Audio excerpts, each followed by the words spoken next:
Di ulasan tatap muka kelima ini, kita akan membahas laporan keuangan dalam mata uang asing. Ini bagian kedua. Nanti bagian pertamanya di tatap muka keempat. Inti dari yang harus kita mengerti pertama adalah penggabungan usaha itu apa. Di sini ada menggunakan translasi dan transaksi perusahaan, berarti ada penyamaan mata uang ya.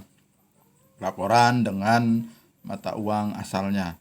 Translasi akun perusahaan anak di luar negeri dalam USD. Kemudian metode ekuitas entry journal.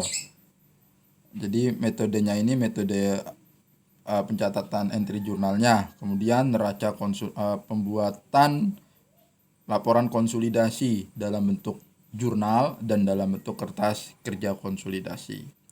Konsep yang harus kita pahami dulu yang pertama translasi. Di sini pengukuran mata uang fungsional dalam mata uang pelaporan. Pengukuran mata uang fungsional dalam mata uang pelaporan. Mata uang fungsionalnya itu misalkan dolar, artinya mata uang yang digunakan di wilayah bisnisnya. Kemudian mata uang pelaporannya rupiah, berarti dolar dinilai ke rupiah ya. Dolar dinilai ke rupiah. Mata uang pelaporan itu artinya mata uang yang ada di laporan akuntansinya. Mata uang fungsional, mata uang yang digunakan dalam lingkungan ekonomi, sebuah usaha beroperasi. Ini lingkungan bisnis ya. Kalau kita misalkan lingkungan bisnisnya bergabung dengan Amerika, maka mata uang fungsionalnya adalah dolar, walaupun itu perusahaan Indonesia. Perusahaan Indonesia beroperasi di Indonesia, maka mata uang fungsionalnya adalah rupiah. Wilayah lingkup bisnisnya adalah wilayah lingkup Indonesia ya. Maka mata uang fungsionalnya rupiah. Mata uang pelaporannya gimana, Pak? Mata uang pelaporannya juga rupiah ya, karena memang ini perusahaan-perusahaan di Indonesia yang beroperasinya di Indonesia. Perusahaan Amerika beroperasi di Indonesia, maka mata uang fungsionalnya adalah USD. Nah, berarti di sini perusahaan Amerika ini bisa kita bilang mempunyai anak perusahaan yang ada di Indonesia. Perusahaan Amerika ini beroperasi di wilayah lingkungan ekonomi yang mata uangnya adalah dolar. Maka mata uang fungsionalnya dolar. Walaupun transaksinya adalah rupiah. Kenapa transaksinya di rupiah? Karena beroperasinya di Indonesia. Maka pelaporan di Indonesianya rupiah pada saat dilaporkan di perusahaan intinya menggunakan mata uang USD. Pengukuran kembali menyesuaikan mata uang fungsional ke dalam mata uang pelaporan untuk dua mata uang yang berbeda. Nah, ini mata uangnya berbeda. Contoh di sini. Sebuah perusahaan beroperasi dengan menggunakan mata uang fungsional dolar, sedangkan pencatatan akuntansinya dengan rupiah. Ya, maka untuk laporan konsolidasinya perlu melakukan pengukuran kembali. Ada beda-beda tipis pengukuran kembali dengan translasi, ya. Ada beda-beda tipis. Kalau pengukuran kembali itu mata uang kegiatan operasionalnya dengan mata uang pelaporannya itu berbeda ya. Mata uang kegiatan operasionalnya dengan mata uang pelaporannya berbeda. Kalau mata uang translasi itu mata uang fungsionalnya itu sama ya dengan mata uang pelaporan. Mata uang fungsionalnya sama dengan mata uang pelaporan. Hanya saja perusahaan tersebut beroperasi di negara yang mata uangnya berbeda. Hanya saja perusahaan tersebut beroperasi di negara yang mata uangnya berbeda. Contoh perusahaan Amerika, lingkungannya lingkungan Amerika ya. Maka mata uang fungsionalnya adalah dolar. Dia beroperasi di Indonesia. Pada saat dia beroperasi di Indonesia, maka kan mata uangnya mata uang rupiah pada saat di Indonesia. Nah, pada saat dikonsolidasi, dilaporkan kembali ke mata uang dolar, maka diperlukan translasi. Itu disebutnya translasi. Jadi mata uang fungsional dengan mata uang pelaporannya sama. Hanya saja ada perusahaan yang punya kegiatan operasional di negara yang berbeda. Jadi mata uangnya berbeda. Sebab dua mata uang yang berbeda. Itu kalau yang pengukuran kembali. Transaksi sehari-hari dengan rupiah, pelaporannya dengan dolar kurs. Nah, ini kan berbeda ya. Transaksi sehari-hari rupiah, pelaporannya dengan dolar kurs. Penggabungan usaha disebut penggabungan usaha. Di sini ada dua jenis usaha yang awalnya adalah berbeda. Setelah dibeli maka dia menjadi bagian dari usaha itu atau menjadi usaha grup atau perusahaan induk membeli perusahaan anak. Apa yang dibeli? Yang dibeli adalah saham, ya. Kalau penggabungan usaha ini yang dibeli adalah sahamnya, bukan menyetorkan uang dari awal. Bukan itu ya, penggabungan usaha itu identik usahanya udah jadi, kemudian diakuisisi dalam bentuk pembelian saham. Sesuai apa? Sesuai dengan nilai bukunya atau yang ada di neracanya. Jadi lihatnya di ekuitas, berapa besarnya ekuitas itu. Jika usaha yang diakuisisi dalam mata uang asing, maka nilainya wajib dikurskan dengan kurs saat terjadinya pengakuisisian. Misalkan perusahaan Indonesia mengakuisisi perusahaan Singapura, maka pada saat diakuisisi mata uang yang Singapura tersebut dikurskan ke Indonesia, ya, dikurskan ke Indonesia. Jadi perusahaan Indonesia anggapannya mengeluarkan uangnya itu menggunakan rupiah, Contoh di sini, nilai buku PT Pelangi 500 juta diakuisisi penuh oleh Microsoft Co. Kurs dolar ke rupiah saat ini adalah 14.500. Maka yang dilaporkan ke induk sebesar 34.483 dolar.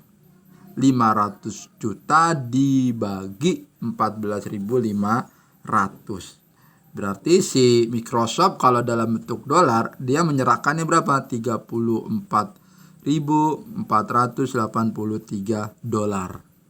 Ya. Jadi dilaporkan karena yang mengakuisisi apa? Yang mengakuisisi Microsoft, maka Microsoft melaporkan nilai akuisisinya dalam bentuk mata uang dolar. Ya, dalam bentuk mata uang dolar. Perbedaan harga pokok atau nilai buku. PT Pelangi mengakuisisi 100% saham PT Malaysia senilai Rp150.000. Kurs ringgit ke rupiah tanggal 10 Maret tersebut 2.500. Nilai modal PT Malaysia sebesar Rp140.000. Ya, Rp140.000.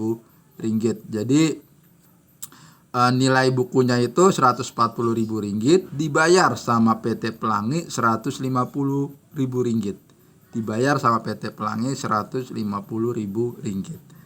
Kalau dirupiahkan berapa? Berarti kalau dihitunginnya Rp150.000 dikali 2.500. 375.000. Nilai lebihnya berapa? 150 dikurangi 140. Ya.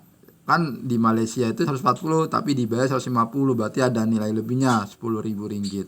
Kalau dirupiahkan berapa? Rp10.000 dikalikan 2.500 pada saat itu loh ya, pada saat terjadinya kurs 25 juta.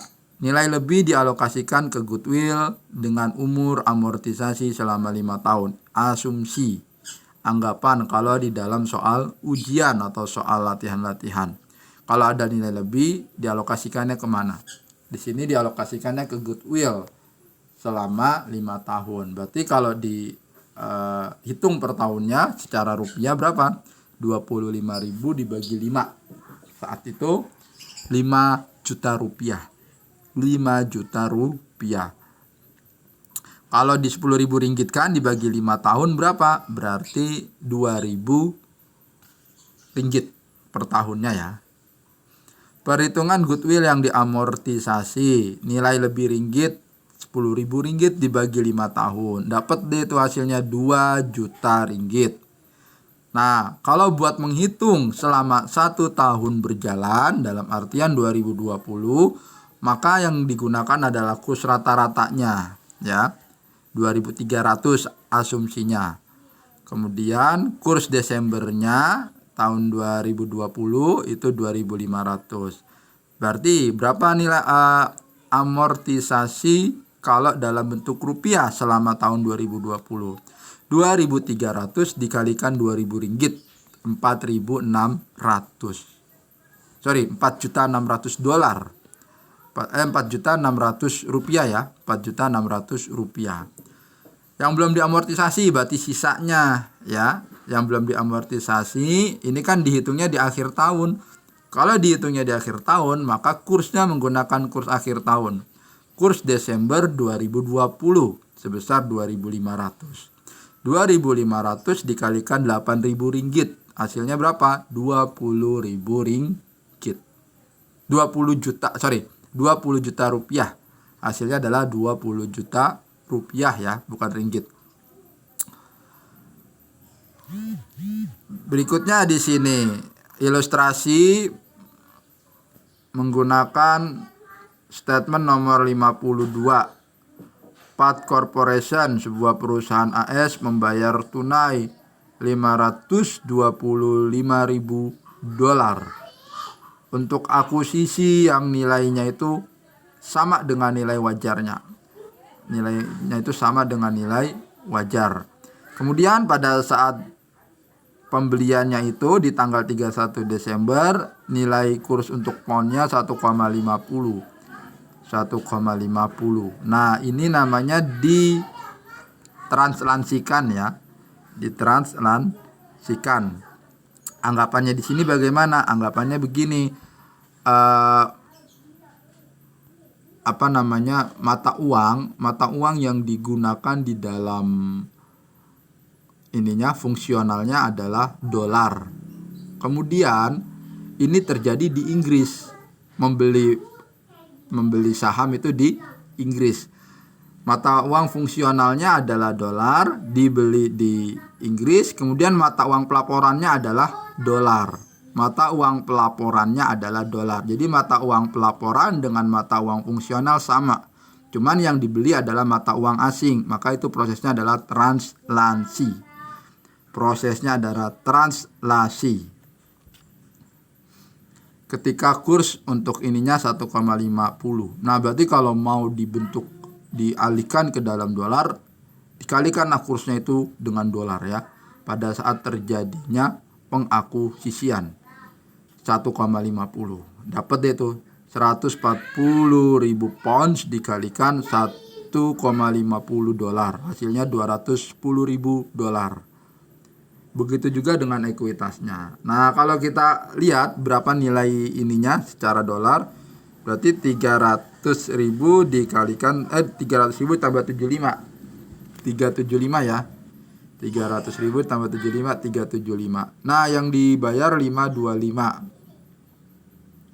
Kemudian selama ininya berjalannya di sini ada kurs akhir tahun 1,40, kurs rata-rata 1,45, terus pembayaran dividennya itu 30 euro pada tanggal 1 Desember 2007.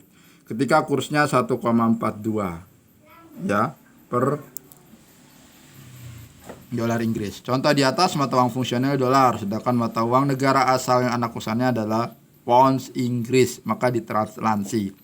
Mata uang fungsionalnya dolar, mata uang pelaporannya dolar, mata uang negara yang dibeli itu adalah Inggris. Maka prosesnya adalah translasi.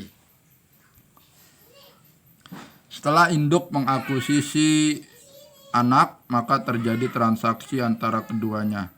Seperti jual beli, pemberian pinjaman antar sesama. Tanggal 4 Januari 2007, Star menerima pinjaman tanpa bunga dari Pat sebesar 56.000 pounds. Kursnya itu 1,50. Kalau dinyatakan dalam mata uang dolar, 56.000 dikalikan 1,50, 84.000 dolar. Pinjaman akan dikembalikan tahun 2008. Kurs pada saat akhir tahun, ingat di sini kan pengembaliannya itu beda tahun ya. Kalau pengembaliannya beda tahun, maka pada saat akhir tahun pembukuan disesuaikan lagi kurs akhir tahunnya tuh berapa. Nah, di sini kurs akhir tahunnya 1,40. Berarti 84.000 dibagi 1,40. Nilainya berapa? 60 pounds, ya. 60 pounds. Jadi dia minjemin 56, nanti akan menerima pengembalian seandainya pada saat di bulan pengembaliannya sama dengan 1,40, maka dia akan menerima 60 pounds. Jadi ada kelebihan. Jadi nilai akhir pinjaman dalam pounds sebesar 60 walaupun yang diterimanya 56. Artinya ada kelebihan penerimaan pengembalian dari pinjaman. Berapa? 4.000. Dari mana? 60.000 dikurangi 56.000. Hasilnya 4.000. Jurnal yang dibuatnya uang muka kepada 4.000 pounds, kemudian keuntungan kurs 4.000 pounds. Ya, jurnalnya seperti ini. Uang muka kepada 4.000 pounds, keuntungan kurs 4.000 pounds. Translasi akun perusahaan anak di luar negeri ke dalam dolar. Pengukuran mata uang fungsional ke dalam mata uang pelaporan. Sebuah usaha beroperasional dengan mata uang fungsional pound, sedangkan pelaporannya menggunakan dolar.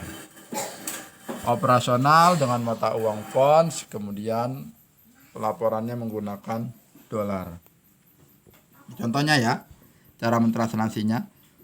Jadi di sini teman-teman tinggal ditandai apa saja yang menggunakan kurs saat akhir tahun, apa saja yang menggunakan kurs saat ini, saat terjadinya transaksi, dan apa saja yang menggunakan kurs rata-rata, ya. Berikutnya di sini yang di debit dijumlahkan debit, kemudian yang di kredit dijumlahkan kredit. Jadi dikurangin hasilnya berapa, ya.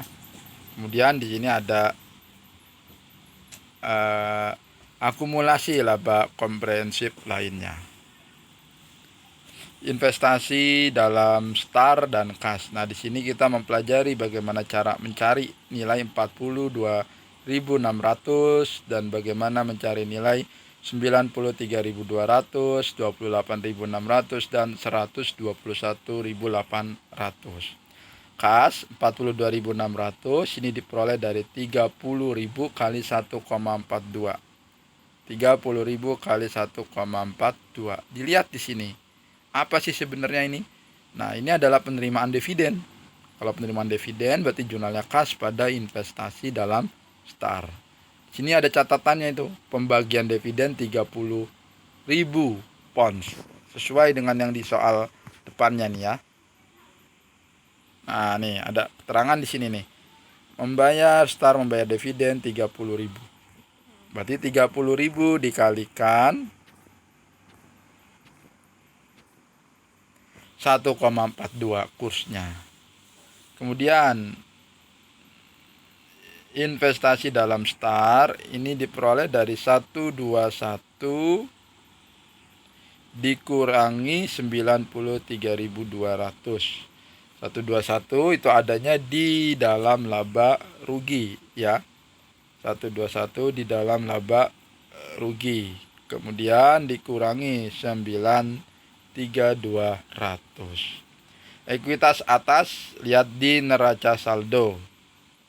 Posisi debit. Neraca saldo mana? Nah, ini ya. 28.600 di posisi debit.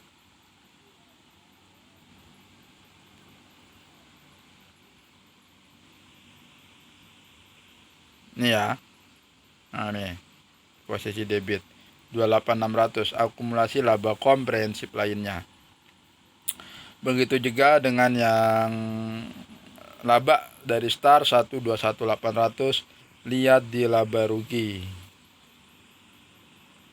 121.800.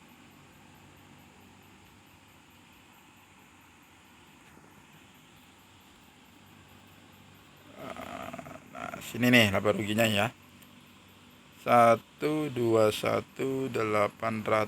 Nah, ini 121.800 adanya di laba rugi laporan ini.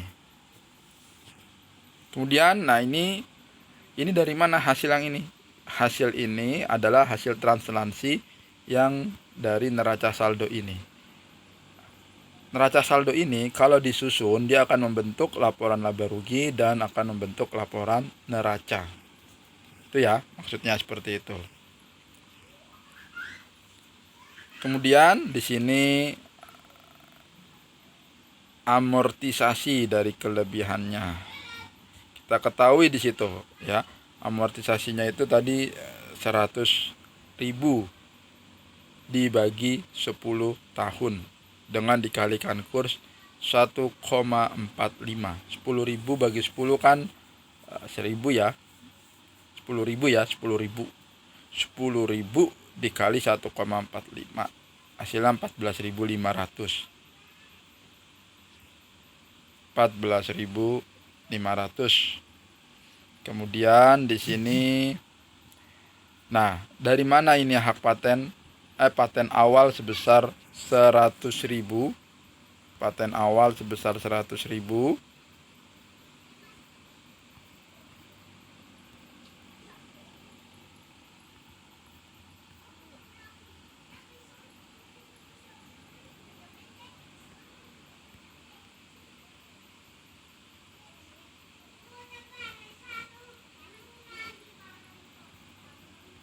Ini dari nilai lebih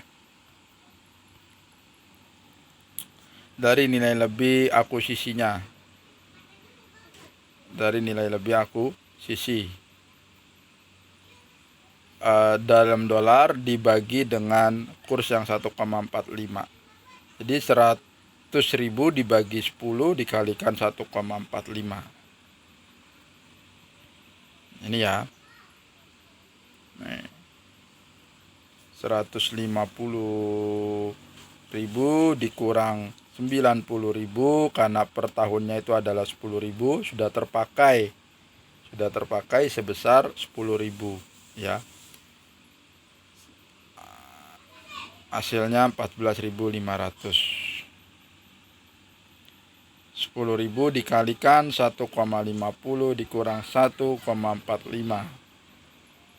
Kurs rata-rata dikurangi dengan kurs akhir tahun, kemudian dikalikan dengan kurs yang sudah amortisasi paten yang sudah dikurangi dalam setahunnya itu. Setahunnya 10.000. Sisanya juga sama, 90.000 dikalikan 1,50 dikurang 1,40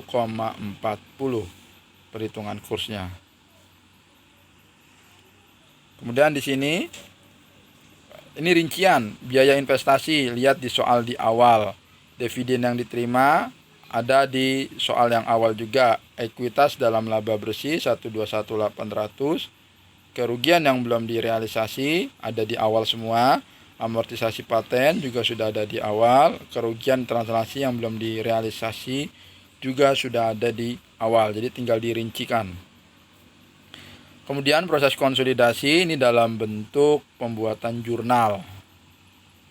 107.300 diperoleh dari laba bersih, 121.800 dikurang amortisasi yang belum dicatat, 14.500. Laba bersihnya ada di laporan laba rugi.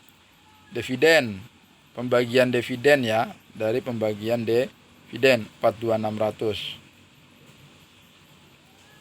Investasi dalam STAR 107 dikurangi 42 hasilnya 64.700. Itu hasilnya. Kemudian jurnal konsolidasi yang di sini laba ditahan, modal saham, paten dan investasi dalam STAR. Laba ditahan STAR 75.000 dilihat di laba rugi STAR. Kemudian modal saham yang 300.000 lihat di neraca STAR ya. Paten 100.000 dikalikan 1,50 150.000. Investasi dalam STAR itu jumlah semuanya 75.000 sampai dengan 150.000. Nah, ini kertas kerja konsolidasinya. Yang di debit dimasukkan di debit, yang di kredit dimasukkan ke kredit.